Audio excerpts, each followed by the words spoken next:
guys. Crashing production, always bad. From a QA test point, it's nothing worse just to crash production. It's just, there's no good way to get out of it.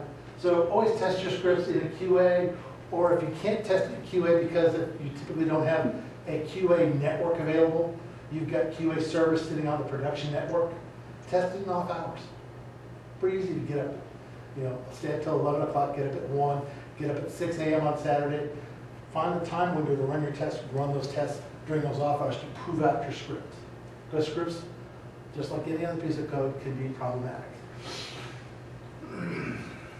This is the key piece that yeah. Understand the question you're trying to answer. A lot of times with performance testing, people sit there and say, I think the thing's slow, and you say, well, it ran in 22 seconds.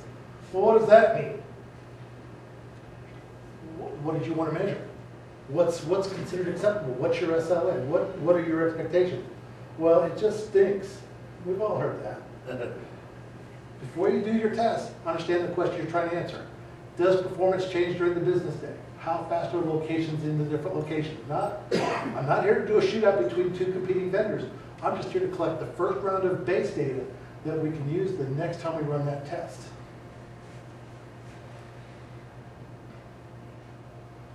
Develop a test plan.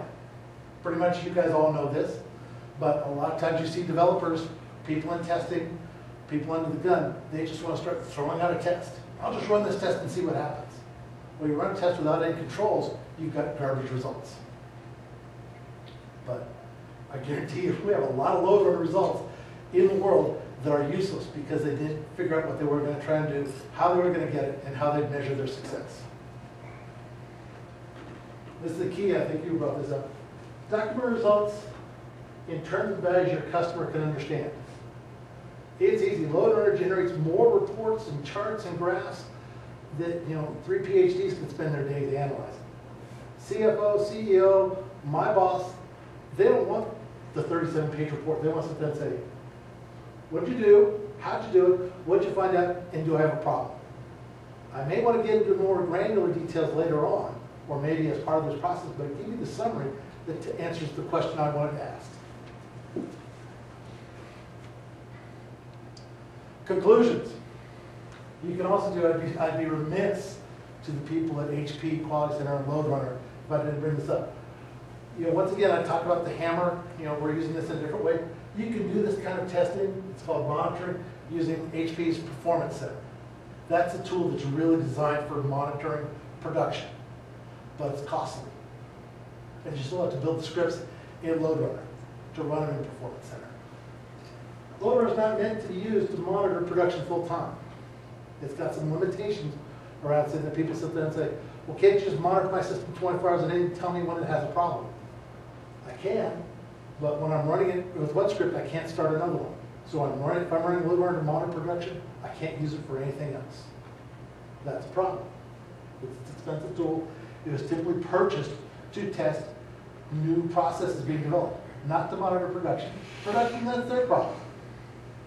But it's also a great way to get support from users and get more use out of that Load Runner tool that may sit idle big parts of the time. Any questions? Does this make sense? How does it compare with Rational products? It's Ford versus Chevy. Yeah, IBM's Rational tools that they've all got a performance tool. Silk has a performance tool. I've used the Rational one, I've used the Silk one. They all do it slightly differently, but they all can do the same kinds of things. I did this type of performance monitoring using the Silk tool once.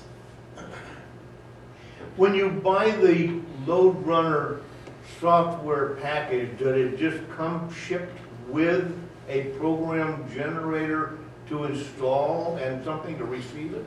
It's actually very nice. You typically get the equivalent on CD. There's 3 elements that come in Load Runner. HPP is so happy I'm talking about. There's 3 pieces of it. There's the load generator, which is an actual electronic device. No, it's a piece of software that's on any PC. Oh, really? Yeah. I think you were talking about something that would actually do things every 10 seconds. No, it's just a piece of software that lets it pretend, lets one PC pretend to be 10, 100, 1,000 PCs, depending on how much space is in Okay. it. And the nice thing about it is you can put it on old PCs. My old But company, you need a standalone computer to make it work.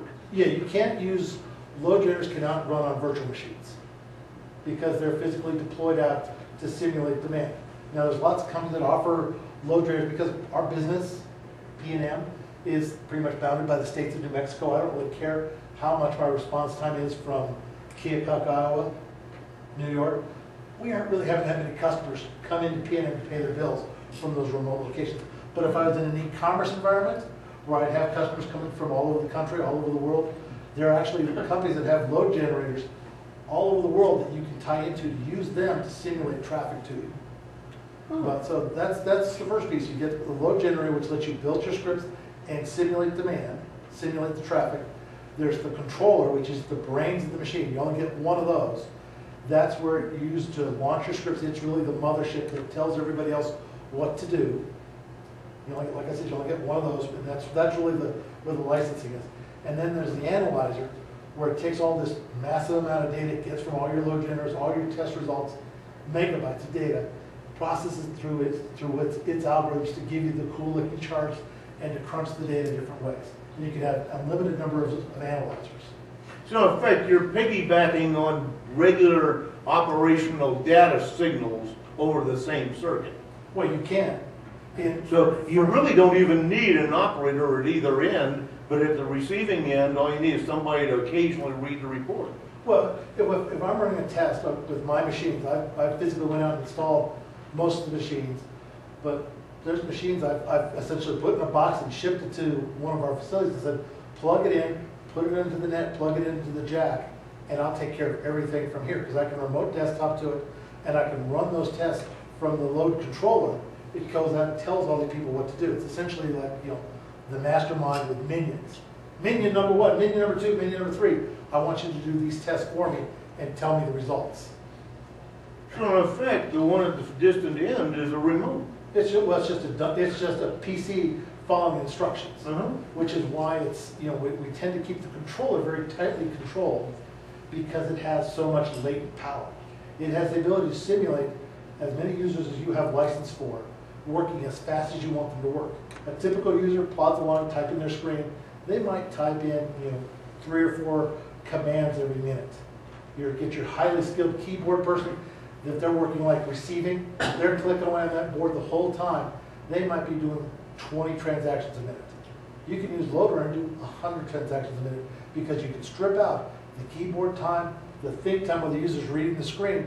It's just running programs. And so you have to be very careful because you can crash production. But one of the things you do in a controlled environment is you we don't know what's your system going to do when it gets overloaded.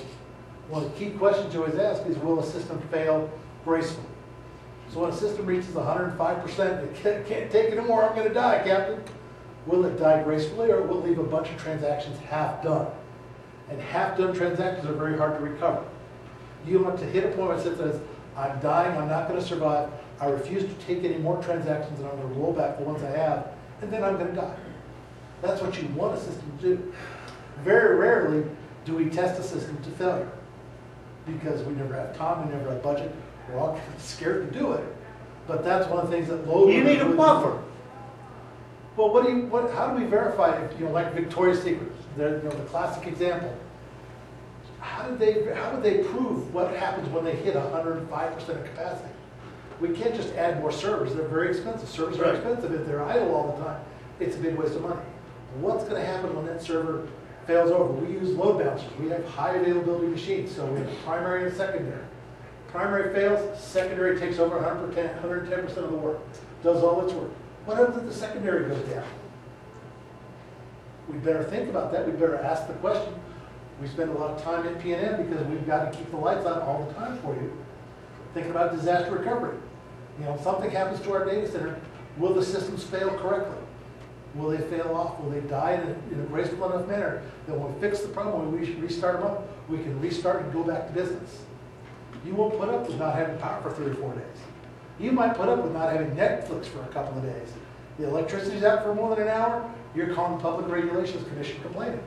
And, well, you should. So we have a little higher standard that we have to meet. So that's why we buy this kind of tools, and we do these kinds of tests. Because failure is not an option. You guys won't put up with it. Okay.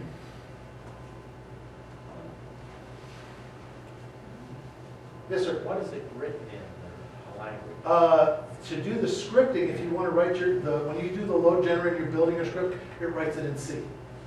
And it's got a number of nice tools that will actually build most of the scripting for you. So then you just have to customize it a little bit. You typically, like one of the things you do if you go through a website and you say, you know, I put in 20 shoes for my DSW shoe order, and then you work your way through it. Well, you might want to see what happens when I work 20, 21, 22, 23. You can put in parameters to variable things like that. Like with my customer service reps, I wrote the script once, then linked it to a database set of 3,000 records. Because the system had caching, so we couldn't use the same record more than once every 4 hours. So because I was going to do a lot of tests, I had to build a big data set. And oftentimes these tools have recorders so that you can actually, you can start out by recording your own keystrokes and then go in and install and stuff. Yeah, but these tools are, they are incredible. There's virtually, depending on how much money you want to spend, there's nothing you can't script with them. I did a project where we did with Citrix, tied to a graphical system, where we maintain when you hit a pole with your car, now, of course you won't, but when someone hits a pole with a car, we have to dispatch somebody out there to go out and fix the pole, rehang the wires. Well, that was another issue we had where people said that system randomly in one location got slow during the day. So we wrote a test. It was a little complicated because they use Citrix to access the servers. So I had to really customize a lot of the Quality Center script to actually, instead of using the mouse clicks, to actually go back and call up a keyboard mapping, map the keyboard so when you press Control K, that would tell it what you were trying to do versus a mouse click. But we were actually able to verify this stuff and found out that we didn't see any performance issues at that location. But maybe they got fixed, we weren't sure exactly why, because we never saw the problem that the customer reported. Magically, the customer stopped reporting the problem. Sometimes you find with customers, they just want some attention. They're like little kids. Not all the time. Sometimes they just, like we saw in these presentations, they have legitimate complaints. Sometimes they just kind of are unhappy about something, and you research it, you investigate it, and say, well, I don't see any problems. Maybe at that same time, they got a PC upgrade or some other piece of technology in the pipeline, in the stream that connects from them to the server, got fixed or improved. Any other questions?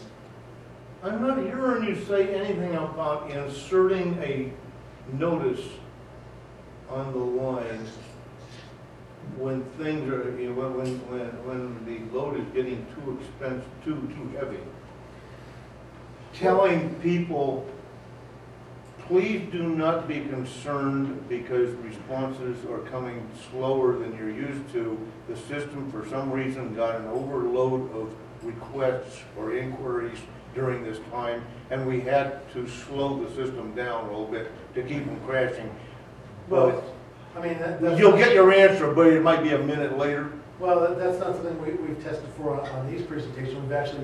We've got a project where we found some scenarios like that where we've seen an issue. We're actually building that type of message where if there's an excessive amount of time between two systems, a pop-up will occur.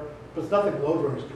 All I have is a data generator. I'm going to generate results that allow us to make decisions to make things better, or potentially make things worse if we make a bad decision. But at least give us ways to compare the data. I don't write the application code. I run the tests that let us design better code. So basically, you develop information to help the people that are making the system work do their job better. Yeah, it's quality assurance right off the bat. You guys don't, when we're doing testing of anything, if we're testing an assembly line, we aren't building the boards to ship to our customer. We're building boards to take back to the QA lab to test for failure mode analysis or do measurement gapping or whatever it is we're using it for. We're typically building test data to do further analysis with. Just fantastic. It's a very powerful tool, but just like any other powerful tool, you've got to understand what you want to do and how you want to do it. I think that's it. Okay. Hey,